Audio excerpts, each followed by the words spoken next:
dum diddy dum diddy dum. Hello and welcome to the Analyst Inside Cricket, and this is our live preview of the LV Insurance Test Series between England and India. So all change, white balls out of the window, well, at least white balls are not the main focus of attention, as the 100 has been obviously for the last 10 days or so. And now the main game in town is red ball cricket, test cricket, 5 tests against India, and really should be an absolute humdinger. Of course, the 100 still goes on in the background, but we're going to be previewing that 5 test series between England and India. We've got a live audience with us as well who are going to enter a few questions as we go, members of the Virtual Cricket Club, which has been running for the last 9 months or so in aid of the Professional Cricketers Trust. Simon Mann, of course, is here as well. And I mean, actually, Simon, you must be gagging for it, really, because having watched a lot of white ball cricket over the last couple of weeks, you're probably desperate to get back to work, I should imagine, and do some proper commentary on some proper cricket. Well, I'm looking forward to the series. There's no doubt about that. The last match I did was the one-day international in Cardiff, the Sri Lanka match. Or was it? Or did I do a Pakistan game? I can't remember. It was a while, but yeah, it was the Pakistan game in Cardiff. That was the last one I did. So it was a while back actually. And so yeah, I'm really looking forward to this test series. I mean, it's very unpredictable, isn't it? It's really hard to know what we're going to see in the next few weeks with players pulling out. England not at full strength, India not at full strength as well. And there's so many things to put in the mix, really. Who are England going to play? What are the pitches going to be like? Can India sort of rouse themselves in England? They haven't been able to do that in the last 2 tours. England have won comfortably. They've won handsomely, in fact. But we've seen India win in Australia this year. We saw India come back against England earlier this year in India on some helpful pitches, the pitches that help their spin bowlers. But can England make the most of the conditions, home conditions, as they've done in the last 2 series against India? And indeed, as they've done, generally speaking, at home for quite a few years now. But I mean, they have dropped some test matches on the way, but this feels like quite a big challenge for them in my book. Yeah, no, I agree. And actually, it's a weird one, isn't it? Because normally you lead up to a test series with teams playing some four-day cricket and some warm-up games sort of against counties, or players coming into the test side having played for their counties in 4-day cricket. And suddenly no one's really played any 4-day cricket at all. The Indians have had one warm-up game, which was a 3-day match at Worcester, but that was quite a while ago. That was 10 days ago now, something like that. So both teams coming into this test series with basically nets and a bit of the 100 as well. So it's sort of hard to call, isn't it, really? And obviously the COVID situation as well has claimed a few sort of victims, and England have lost Ben Stokes, who, as we all know, is having issues with his mental health and needs a break. So really kind of quite a strange situation. England can't replace him or augment him with Chris Woakes because he's injured. So the sort of all-rounder situation, which was very hampering England against New Zealand, is still a problem. Yeah, well, yeah. I think Sam Curran plays a crucial role, actually. He did last time against India at the start of his test match career. And I think a lot of focus is going to be on him in the next few weeks. Can he make that next big step? Remember, we saw him in that one-day international at the end of the Indian tour earlier this year, where he got into the 90s, played absolutely brilliantly, and nearly took England home in that one day. I wonder whether he can then go to the next level with both his batting and his bowling. So I think he's someone to really look out for in the next few weeks. I think he's got to play. I've been trying to work out who England are going to play. I think perhaps we should start the top of the order. I mean, there's a lot of focus been on England's top 3. Who are they going to be? There's obviously Hamid in the background, who's been in good form. Are they going to stick with Burns, Sibley and Crawley in their top 3? I mean, people seem to be thinking that, how can Sibley play? But you've got to remember, the first test match of the summer, whether you enjoyed it or not, and not many people did, he was instrumental in batting England to a draw on that final day. So batting to instructions largely, 60 not out in that match against New Zealand, and then a couple of failures in the next test match. He averages 30 from 20 test matches, not particularly good, but There have been many openers, England openers recently, who've done worse than that. And the other thing about Sibley is that he has been part of this sort of long-term strategy at the top of the order. Burns and Sibley, that sort of, in theory, solid opening partnership, wear down the new ball bowlers, get through, and then open things up later for the more attractive stroke makers. And sometimes it's worked and sometimes it hasn't. And hasn't worked very much recently. So are England going to sort of suddenly abandon that right at the start of the series with Australia? They've been sort of having this long-term planning for Australia with Sibley, I think, part of that. Are they just going to rip it up and bring in Hamid at the start of the series? I mean, it's interesting, isn't it? We've had one of our virtual cricket club members actually seems to have had word that he's already heard that Hamid's in already. I don't know. I saw that. Yeah, how absolutely foolproof that is. But for me, I think I would like an opening pair of Burns and Hamid, and I'll tell you why. Because I think, firstly, Rory Burns is he's earned the right, really. He was fairly consistent in that New Zealand series. He's averaged 26 over the last 12 months, which isn't great, but at least he's got some scores. He doesn't have quite as eccentric a technique as Sibley does, although it's slightly odd. But I like the fact that Hamid is more conventional, and I think it's not only about how well you play against India, but also looking ahead as well to the Ashes. And you want a player, I think, that can be able to handle pace bowling in both England and Australia in the end, and build a kind of good, solid opening pair, as England had, Cook and Strauss and Trescothick and so on. And I just like Hamid's conventional style, playing sideways. I think Sibley will get into trouble, especially in Australia, but against any pace bowlers, because he's so front on and he shuffles right across and his left leg does a lot of movement, I just think he will be vulnerable against good pace bowling. Whereas I think Hamid, once he's overcome, which he seems to have, his loss of confidence, I think he's just got a better, more orthodox method. And he did make 100 against the Indians in that warm-up game as well. So he's seen all the bowlers at close hand recently and played well. So I don't know. I mean, it seems a bit rough on Sibley, who's put a lot of effort in and really been committed and glued himself to the crease. But for me, he's not the long-term option. And now would be the time to change. Well, that's a compelling argument. But are England prepared to make that change? That's the question, because it's been part of their long-term planning. And there's some definite logic in what you say, Yoz. And I actually think, if this were the 1980s or the 1990s or the 1970s, Hamid would definitely play, wouldn't he? Because that's how England used to do things. They, players would get jettisoned, and someone else would brought in, and then they would fail and they would be out as well.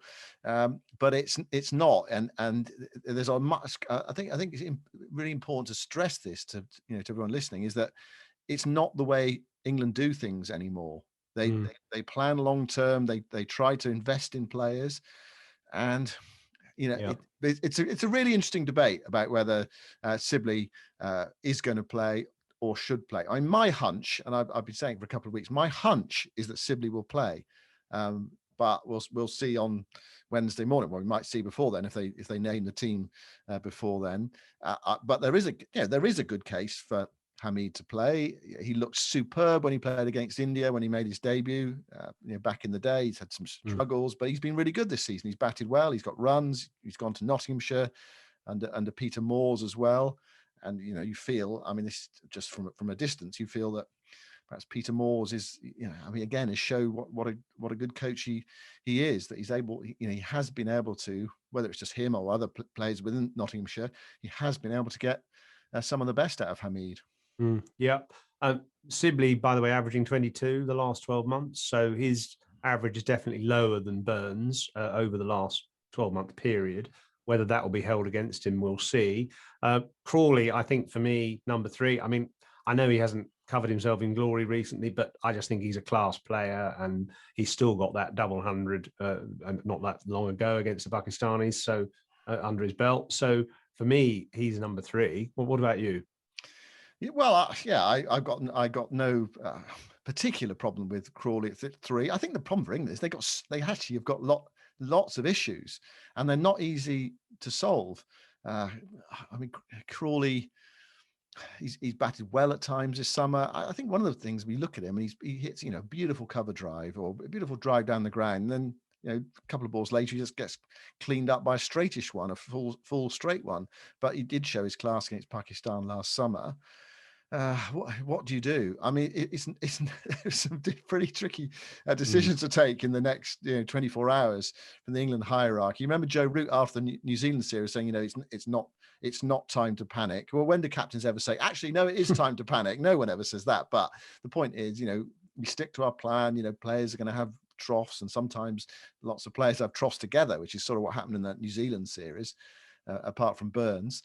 So my instinct is they'll stick pretty much to the template of the New Zealand series, and it's a question of sort of play better. But the other issue, of course, is they've got is Pope's fitness. I mean, there's no guarantee that Pope is going to play. They did put him up for interview the other day, and he said, I can still feel the injury in the quad. Is it going to be fine to play? You just think, well, if he's still got that doubt, coming into the game, quite close to the game, is it a bit of a risk to play him? So if he doesn't play, what do they do? Do they bring Bairstow in? Do they play Hamid for Pope? I mean, that's not a like for like either, is it? I mean, they could push Butler up to 6, Curran at 7, and that means they have Robinson at 8, which means they can play Leach at 9, Anderson and Broad. So there's that as well. There's that option. So 5 bowlers, but the batting looks a little bit thin. Possibly. I mean, it's all these things, of course, that Joe Root and Chris Silver would have to grapple with. Not least is that the whole issue that they now don't have Ben Stokes again. And I just thought we'd listen to Joe Root on that subject, actually, because he did a press conference today. So I'm just going to play you a little bit of his press conference when he talks about the issue of Ben Stokes missing out and having to take some time out of the game for his mental health. And here's Joe on that. From my point of view, I just want my friend to be okay. I think anyone that knows Ben always puts other people in front of himself and first. And I think now's an opportunity for him to put himself first, to take time to look after himself and get himself into a good place again. And hopefully that can be sooner rather than later. And I think cricket has to be a secondary thought a long way down the line. And he should take as much time as he needs. He's got my full support on that. I've been assured that he's got the ECB's full support on that, and certainly the whole team's support on that. So more than anything, we all just want Ben to be okay. There's no, in my opinion, there's no one that compares to Ben Stokes in world cricket. So obviously, for a long time now, he's been very much the heartbeat of this team. And with that does present opportunities for others to step up to the plate and to put in big performances. We've seen that in the past, guys have been able to manage that. There have been times when we've been without Ben, and the likes of Sam Curran, Chris Stokes have come in. And against India even, you look at that last series, Chris's performances at Lords, Sam's throughout that whole series. And, even more recently, that test match against Pakistan at Old Trafford, that partnership between Joss and Chris was match defining. So we have found ways to manage to win without Ben there. And this is another opportunity for us to try and do that. Hopefully we can start with that this week here at Trent Bridge and then take it forward from there.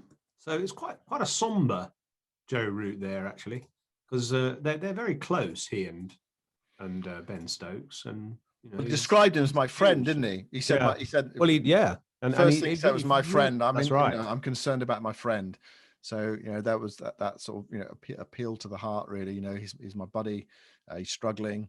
They have had a conversation, about it, and he went on to say actually in his press conference that I'm obviously not going to reveal the details of that conversation, but I understand the situation, and I want him to. I want things to get better there. But so no Stokes. I mean that is obviously but it goes without saying almost this significant blow for England. But they're also there's no Stokes, there's no Wokes, and there's no Archer as well. I mean those are three really big players for England that they're missing in this series. I see Richard Shelley says Vince for Pope. Well, he would, wouldn't he? Well, he would. He's a big Hampshire supporter. fan. Yeah. Well, Vince has been playing well in the 100, hasn't he? Yeah, there's no Vince in the squad, so that that isn't going to happen. Yeah, I mean, it's interesting. Several people said to me because I'd been with Ben sort of less than a month ago for 2 days, and we're doing our filming for the documentary. And anyway, a few people said to me, "Well, did you have any inkling of this?" And I absolutely didn't. It's funny because we chatted about his time off from the broken finger, and he said he'd really enjoyed it, and he'd found it therapeutic and refreshing, and just being able to not think about cricket for a month. Hadn't picked up a bat, hadn't been to the gym, hadn't been on a run or anything really for a month, and he just found it really refreshing, and he felt ready almost. This was sort of mid-June, wasn't it? He was thinking, we're looking forward to getting back, but not yet, but soon. And he's been back a little while, and then this happened. So it must be, it's difficult to analyze it accurately. You can't really tell what was going through people's head, can you, at all? And it does show how demanding this environment is. And I suppose, the compounded, but it's the international spectacle and focus, plus the COVID situation and compounding everything. Actually, Michael Addison wrote quite a sort of nice piece about it the other day, and in which he pointed out, and this is something I always felt afflicted Marcus Trescothick particularly as well, there's no downtime now. If you're an international cricketer playing all 3 formats, you're just in the spotlight all the time. You can't play in second and third gear for your county and just enjoy the game. Everything is pressure because you're always playing international cricket. And there's just no downtime. There's no relaxation. Obviously, you can get away from the game for a couple of days, but there's always some next match to think about, and training and so on, and being isolated. And it must be incredibly wearing. And the program ahead is relentless as well. India, World Cup, Ashes, and there's lots to sort out about that in terms of the Ashes families and players being away from home for a long time. It did surprise. When the news came through, I looked at my phone. I thought, wow, that really surprised me, because actually, as you say, he has had quite a lot of downtime recently. But there have been 2, very big things in his life. One much bigger than the other, of course, the death of his father at the end of last year, and then this really bad finger break. And actually, sometimes if you get an injury like that, you're in pain the whole time. You're having to play a bit through pain as well. I think that can drag you down definitely, as well. Definitely. Oh, do you think also maybe constantly playing for different teams as well? Different franchises. Not necessarily Stokes, but lots of these players are playing, Big Bash, and they play the IPL, and they play the Pakistan Super League, then they come into the England one day side, then they come in the Test side. It must be very hard forming close relationships with players when you're not with them for very long. I know Stokes has only played the IPL and then England, but I don't know. This constant sort of moving around as well, and having to relocate and reform your relationships with the team and new players and so on. It must be really tough, actually.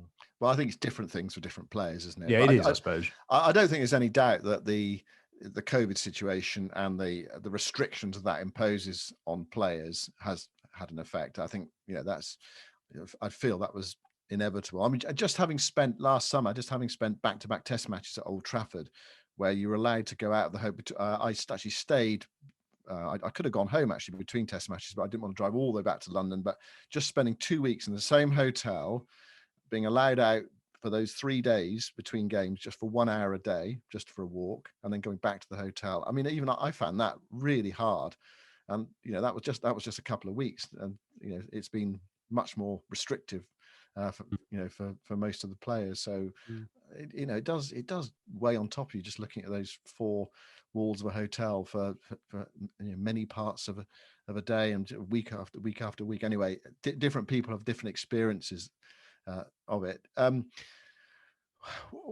We perhaps should move on, Yoz. Well, I will just say Bairstow, for me, I hope he plays, because he's been absolutely smashing it in the 100, and he looks brimming with confidence. And I know that the 100 isn't a good preparation for a Test series, but he's just a damn good cricketer. He's such a good player, and I hope he gets a chance, because he works so hard at his game, and he's so desperate to succeed and be accepted in the Test team. And he's had a great record in the past, not so much recently, but he went through a great spell, didn't he, in the middle of his Test career, sort of thing, a couple of 2 or 3 years ago. So I hope he gets a go, actually, somewhere, maybe in replacement of Stokes. So what about this team then? Burns, Hamid, Crawley, Root, Bairstow, Butler, Curran, Robinson, Leach, Broad, Anderson. And that leaves out Lawrence. It leaves out Wood. Sibley. It leaves out Wood. Pope. I'm sort of surmising that Pope he won't be injured. Fit. Yeah. Also leaves out Overton, and it leaves out Dom Bess as well. Yeah. Yeah, I quite like that. I mean, I think it's a bit unlucky on Wood, but you can't have everyone. Curran has got to play. He gives them a bit of variety. He also strengthens the batting. Leach probably. Depends on the pitch, doesn't it? Depends on the pitch. It does depend on the pitch. I mean, I was just looking up Graham Swan's record at Trent Bridge as the last sort of Premier spinner for England, really. Not great. I think he averaged 50 in tests, wickets at Trent Bridge. So it's not a sort of big spin-friendly ground. It tends to be quite a lush surface. Obviously, if they play 5 days, that it might start to turn, but actually the forecast for the weekend isn't great after the first 3 days of being reasonable. So they might be able to get away without a spinner, but they do want a left armer if they do have a spinner, because the Indians have got a lot of right-hand batsmen. Yeah. So actually, if they go, and the pitch look very green today, actually, but I mean, it can look green 2 days before a game, they can shave it, etc. But yeah, if it looks like the spinner's not going to play a huge part, then you might say Lawrence for Leach, an extra batter instead of a spinner. Anyway, something like that. But anyway, there are lots of things to sort out for England. What they're going to do with the top three. I just go back to, I just suspect that Sibley's going to play, but we'll see. People can say Yabu sucks to me on Wednesday morning when Hamid walks out to open with Burns or whatever, or when the team is named. There's a question from Will Gould about Anderson and Broad. Now, I think both will play at Trent Bridge. Anderson is his best ground. Anderson averages 18. Yeah, he's got a fantastic record there, and of course it's Stuart Broad's home ground. So I'm sure both of those are going to play. But it's 5 Test matches in whatever it is between now and the middle of September. How many are they going to play? And it's back to back. Lords is coming up 3 days after this one. I suppose it depends on the volume of bowling they have over the next few days. What do England do? They've got Overton as well. They've got Leach as a spinning option, and they have got Wood to come in eventually as well. How much do Anderson and Broad play in the next few weeks? I think the great thing about Ollie Robinson is I think he can take the weight off their shoulders a bit, because he's a similar kind of bowler who can bowl long spells, be accurate. So maybe Anderson and Broad can be used in shorter bursts, and they can play most of the tests. It might be that get to Lords, play Wood, where the ball reverse swings a bit if it's dry, and it's a better place perhaps for pace bowlers there. I think they've got enough armoury to be able to keep Broad and Anderson fairly fresh for certainly the first 3 tests, with other bowlers to share the load.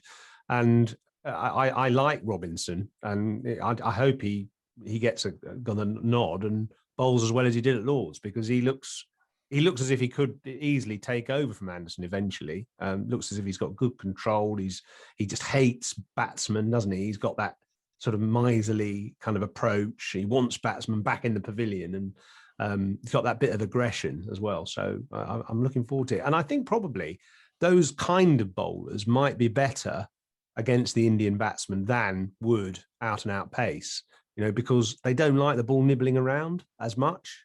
And so that sort of attack with a bit of left arm from Curran as well looks right against this Indian attack. We should talk about the Indians. They've had their own issues, of course. Shubman Gill not available, injured. So they've got to find another opener. And Mayank Agarwal, being hit on the head a couple of days ago, suffered from some concussion. So he's ruled out. So my hunch is that they'll pick KL Rahul to open with Rohit Sharma. He made 100 in that warm-up game as well. And he's sort of a man with unfinished business, isn't he, in Test cricket, really? Made 100 here at the Oval 3 years ago in that series. Yes, and he's a good player. So I can see him being shunted into open. And the other problem they have, the Indian, is their tail, isn't it? And In fact, Ajinkya Rahane did a press conference as well today, and he was asked about the Indian tail. Have they got any worries? Are they determined to play 5 bowlers, which means 3 number 11s, as in the fast bowlers coming in 9, 10, 11? And they said no, not worried about that. They probably will play the 5 bowlers, the 2 spinners, and 3 seamers, and just hope they cobble together enough runs. And he said all the tail enders have been batting hard in the nets, working on their batting. But I mean, I'd be absolutely gagging to be bowling at those last 3: Bumrah, Shami, and whoever else. None of them can bat. Ishant Sharma is one of them, isn't he? Ishant Sharma as well. Yeah. Yeah. I mean, in the World Test Championship final, they played 3 and 2, and actually they were a pace bowler short in that match. I thought if they'd had 4 pace bowlers available, I think they would have pushed New Zealand much closer than they did. It was a bit of an arm wrestle for most of the game, and then New Zealand got away from them most definitely on the final day.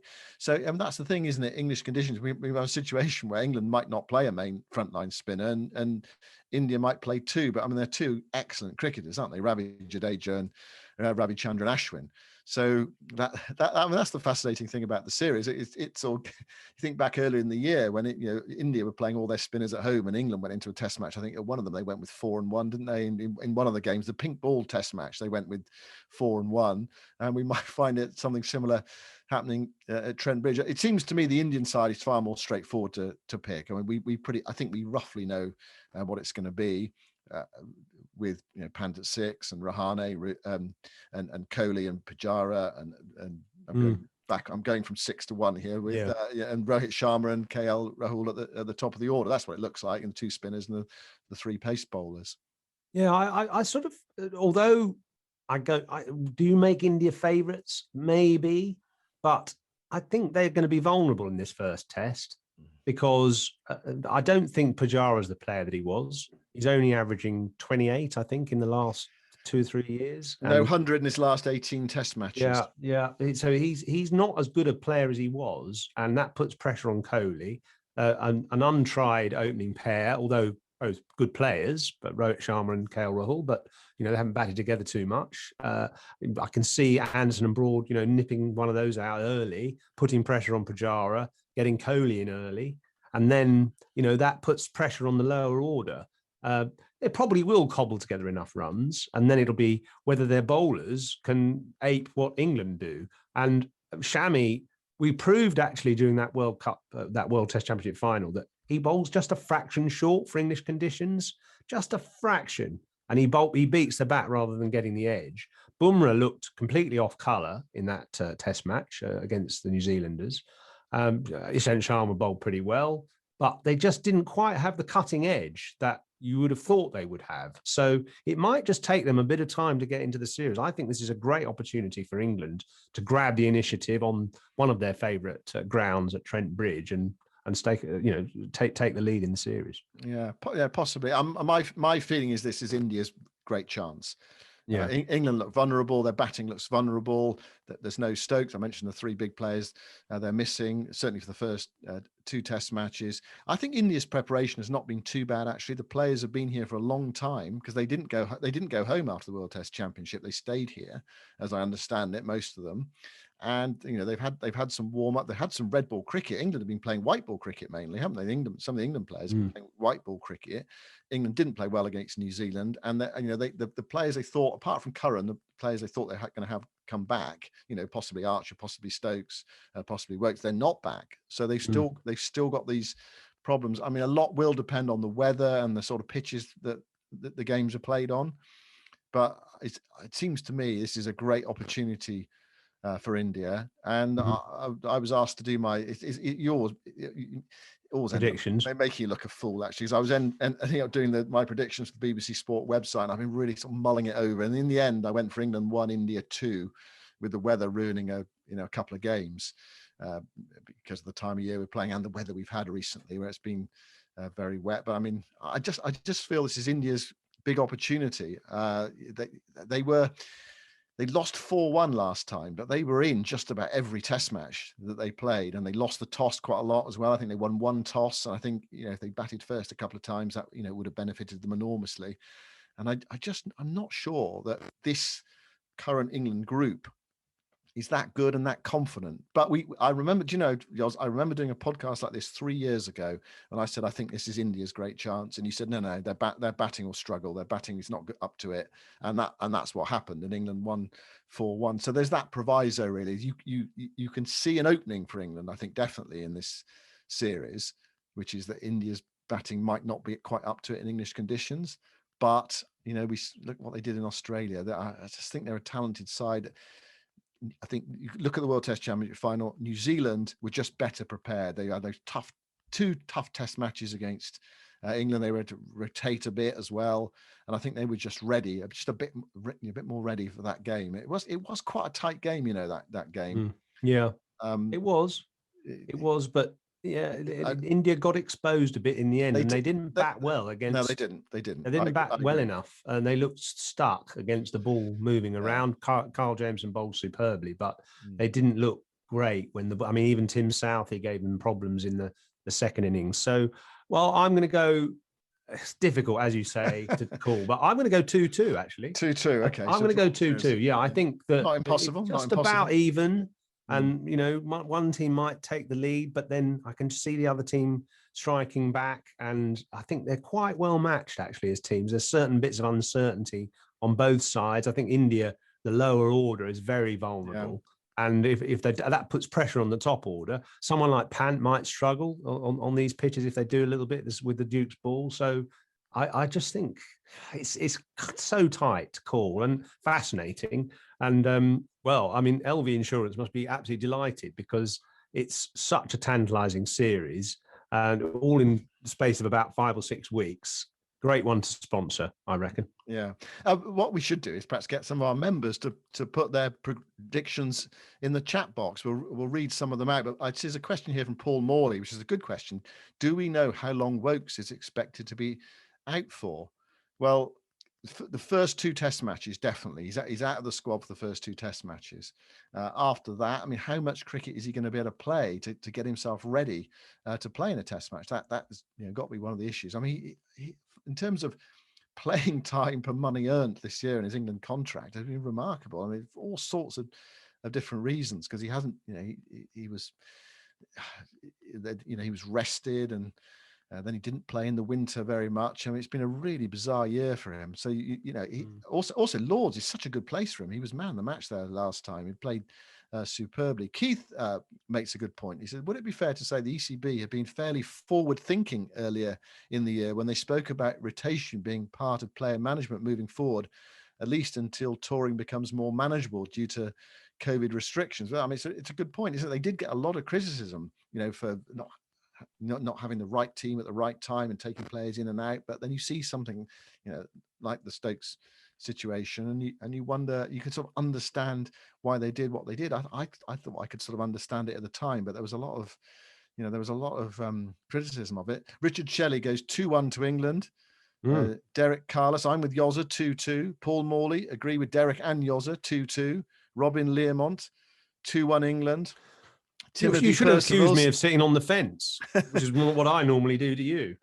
Timothy Percival, England 2-1. Noughts, it's gone India 3-1. I was toying with 3-1, actually. I changed my prediction earlier today from 3-1 to 2-1. And Noughts backs that up by saying England's terrible slip catching will be a factor, which of course doesn't have Stokes in it as well. Although Ben Stokes is a taker of good catches, but he does actually drop quite a lot, as we saw in that 100 match not so long ago. And of course, I still remember him sentencing us to watching 11 hours and 7 minutes of BJ Watling at Mount Maunganui when he dropped him on 31. He went on to make a 11-hour double 100. Rob Whitehouse, 3-2 to England, last test thriller. Becky goes 2-1 England.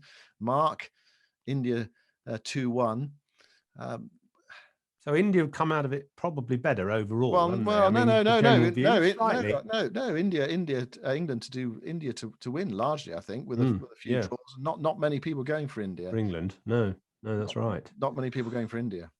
Well, lots of people going for India. No, not many people going for India. Oh, okay. But mainly people going for a sort of tight England win, 2-1, something like that, or or a few 2-2s. Anyway, that's why I think it's such a tantalizing prospect as a series, because there are lots of unknowns. There are lots of permutations. The other thing as well, but with COVID around, you don't know who's necessarily going to play. You might have people getting COVID and not being able to play, big players at big moments. So there's that aspect as well. It might rain for 5 weeks. God, at the moment, Well, it has been raining. It has been raining for 2 weeks. It feels like. So by the way, just to finish off, also, you did ask me last week when I said I was heading off to the North York Moors to play cricket, and you said, "I bet you there's some local Yorkshiremen absolutely getting ready to smack you into the cowpats." Well, of course, it happened, and I was hit at a club called Westerdale for the biggest six I think I've ever been hit for by a guy who normally bats at number 11. And he came in at number 1 and scored 70, and he hit a 6 off me. I was bowling into the wind, admittedly, and he was hitting with it, but it went sort of 2 fields away, and it took about 20 minutes to find the ball, and it did have Essence of Cow on it as well. So, I did really live the experience that you were hoping that I lived. I wasn't hoping for it, Yoz. I was just expecting it. No, I remember there was a game, 1988, you were hit 3 fields away. It went into St. John's Tube Station. I remember, I remember picking it up and thought, oh yeah, that's one that Yoz has just bowled. As I was coming up the step. That's the best way of getting a ball scuffed and reverse swinging, is to get it hit onto the road.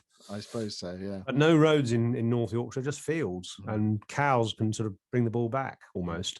Anyway, it was great fun and a little kind of aperitif for this test series, something completely different. And I'm really looking forward to it, actually. And thank you to LV Insurance for not only sponsoring the series, but also this podcast. And we're going to be doing a daily podcast after each day's play and a video as well. So hope you can join us for that. And really, I mean, it's just can't wait till the start, eh? Absolutely. Final word from Thomas Johnston. He says, I don't think any match will last more than 3.5 days without rain. And if anyone gets 300 in an innings, that will be the winning side in that game. 2-1 India. Dum diddy dum diddy